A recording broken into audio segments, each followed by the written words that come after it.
Hello children, welcome to असा education. आज हम करेंगे आरबीएससी की दूसरी क्लास की हिंदी की किताब का 12वां चैप्टर बबलू बदल गया। आइए देखते हैं कि इस कहानी में क्या बताया गया है। माँ, देर हो रही है, कपड़े पहनाओ। देखो, आलोक तैयार होकर आ गया, बबलू ज़ोर से बोला। तो जो बबलू है वो स्कूल जाने के लिए तैयार हो रहा है। तो वो अपनी माँ से कहता है, माँ मुझे देर हो रही है, जल्दी से आ जाओ, मुझे कपड़े पहना दो। देखो, जो आलोक है वो भी तैयार होकर आ गया है। बबलू की माँ रसोई घर में खाना बना रही थी, उसकी आवाज़ सुनकर जल्दी से आई। तो जो माँ थी वो किचन में रसोई घर में खाना बना रही थी। तो जो बबलू है जब आवाज़ देता है तो उसकी आवाज़ सुनकर वो जल्दी से आती है। फिर वो क्या करती है, उसको कपड़े पहनाती है, मोजे पहनाती है, लेकिन जो जूते थे वो मिल नहीं रहे थे। तो वो जूते ढूंढने लग जाती है। इतने में क्या होता है, रसोई घर से सब्ज़ी जलने की गंध आने लगी। तो रसोई घर में जो उसने सब्ज़ी बनाने के लिए रखी हुई थी माँ ने, उसमें से क्या होता है, जलने की गंध आने लगती है, स्मेल आने लगती है। तो वो कहती है, बबलू तुम ऐसा करो, जूते ढूंढो, मैं अभी आती हूँ। ऐसा कहकर जो माँ होती है रसोई घर में चली जाती है तेज़ी से, और वो क्या देखती है कि सारी सब्ज़ी जो है वो जल चुकी है। तो वो सोचने लगती है कि बबलू को रोटी के साथ क्या रखूँगी, क्योंकि सब्ज़ी तो जल चुकी है। तो माँ की समझ में नहीं आता कि बबलू को स्कूल ले जाने के लिए वो कौन सी सब्ज़ी रखेगी। बहुत देर से बबलू को एक जूता नहीं मिल रहा था। शाला की बस भी आने वाली थी, तो बबलू का एक जूता था वो पता नहीं कहाँ रख दिया था, उसको मिल ही नहीं रहा था। और जो स्कूल की बस थी, पाठशाला की जो बस थी, वो भी आने वाली थी। तो क्या होता है, वो ज़ोर से चिल्लाया, माँ एक जूता नहीं मिल रहा है। आलोक भी ढूंढने लगा, जूता मेज के नीचे पड़ा मिला। तो वो ज़ोर ज़ोर से चिल्लाने लगा, माँ एक जूता नहीं मिल रहा, जल्दी से ढूंढवा दो, स्कूल की बस है वो भी आने वाली है। तो उसको एक जूता नहीं मिल रहा था। तो जो आलोक होता है वो भी जूता ढूंढने में लग जाता है, लेकिन जो जूता होता है फिर बाद में मिल जाता है मेज के नीचे। तो माँ होती है वो कहती है, तुम्हें कई बार कहा है कि अपना सामान, जूते, बस्ता व कपड़े तय जगह पर रखा करो। तो जो माँ होती है वो समझाती है उसको कि मैं तुमसे कितनी बार कहा है, जो अपनी चीज़ें हैं जैसे कि जूते हैं, बस्ता है, कपड़े हैं, एक निश्चित जगह पर रखा करो, तुम इधर उधर डाल देते हो।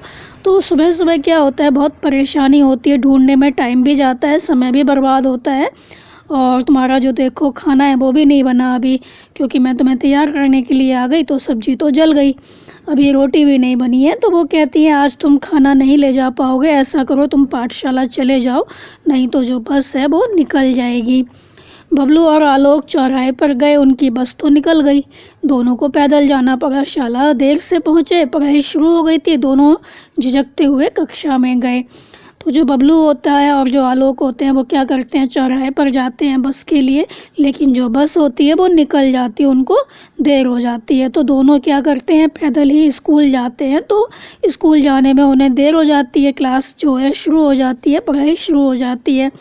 फिर दोनों सकुचाते हुए, झिझकते हुए क्या करते हैं, कक्षा में जाते हैं। आज फिर देर से आए हो, आज क्या हुआ, गुरुजी ने पूछा। बबलू चुप रहा, आलोक ने सारी बात बताई। तो जो गुरुजी हैं वो पूछते हैं, आज तुम फिर देर से आए हो, आज क्या हो गया कि तुम इतनी देर से आए हो। तो जो बबलू होता है वो तो चुप रहता है, लेकिन जो आलोक होता है वो बता देता है कि क्या हुआ। गुरुजी बबलू को समझाने लगे, तुम्हें अपना सामान सही जगह पर रखना चाहिए, सामान सही जगह पर रखने से ढूंढना नहीं पड़ता। तो जो गुरुजी होते हैं बबलू को समझाते हैं कि तुम अपना सामान जो है वो सही जगह पर रखा करो, क्योंकि सही जगह पर रखने से क्या होता है, सामान जो है वो आसानी से मिल जाता है, उसे ढूंढना नहीं पड़ता। तुम एक निश्चित जगह बना लो कि ये चीज़ यहाँ पर रखनी है, तो क्या होता है, जो सामान है वो आसानी से मिल जाता है। तुम इधर उधर डाल दोगे तो पता ही नहीं चलता कि तुमने कहाँ रखा था सामान। अपना काम खुद करना सीखो, तैयार भी तुम्हें ही होना चाहिए। गुरुजी की बातें सुनकर बबलू ने निश्चय कर लिया कि आज से वह अपना काम स्वयं ही करेगा। तो जो गुरुजी हैं वो उसको समझाते हैं कि तुम इतने बड़े हो गए, तुम्हें तैयार भी अपने आप होना चाहिए, अपना सामान जो है वो निश्चित जगह पर रखना चाहिए, इससे समय बर्बाद नहीं होता, सामान आसानी से मिल जाता है। तो गुरुजी की बातें जो थी उनको सुनकर बबलू ने निश्चय कर लिया कि आज से वो क्या करेगा, अपना सारा काम स्वयं ही करेगा, अपने आप ही करेगा। खाने की छुट्टी हुई, बबलू का खाना नहीं आया, आलोक ने उसको खाना खिलाया। तो जो बबलू था उसका जो खाना था वो नहीं आ पाया, और खाने की छुट्टी हो गई। तो क्या होता है, जो आलोक होता है वो उसको खाना खिलाता है। शाम को छुट्टी होने पर बबलू क्या करता है, घर आता है। आज उसने अपना बस्ता, कपड़े, जूते सब ठीक जगह पर रखे। तो जो बबलू होता है वो बदल जाता है। अब वो क्या करता है, घर पे जब आता है स्कूल से तो अपना बस्ता है, कपड़े हैं, जूते हैं, सब एक ठीक जगह पर रख देता है। माँ ने नाश्ता लगा दिया था, उसने हाथ धोए और नाश्ता करने बैठा। तो माँ क्या करती है, नाश्ता लगा देती हैं उसके लिए। वो हाथ धोता है और नाश्ता करने बैठ जाता है। कपड़े, जूते, बस्ता ठीक जगह रखने के लिए माँ उसके कमरे में गई, पर यह क्या, आज सारा सामान जमा हुआ था। वह बहुत खुश हुई। तो जो माँ होती है उसको तो यही लगता है कि स्कूल से आया, इसने क्या किया होगा, इधर उधर अपना सामान फेंक दिया होगा।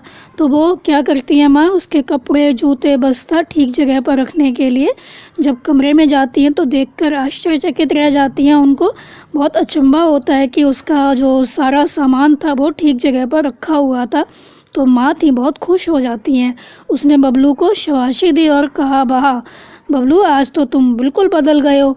तो जो माँ होती हैं बहुत खुश होती हैं और जो बबलू है उसको शाबाशी देती हैं, उससे कहती हैं कि आज तो तुम बिल्कुल बदल गए, क्योंकि रोज़ तो तुम अपना सामान इधर उधर फेंक देते थे, आज तो तुमने बिल्कुल ठीक जगह पर अपना सामान रख दिया। अगले दिन आलोक हमेशा की तरह बबलू के यहाँ आया।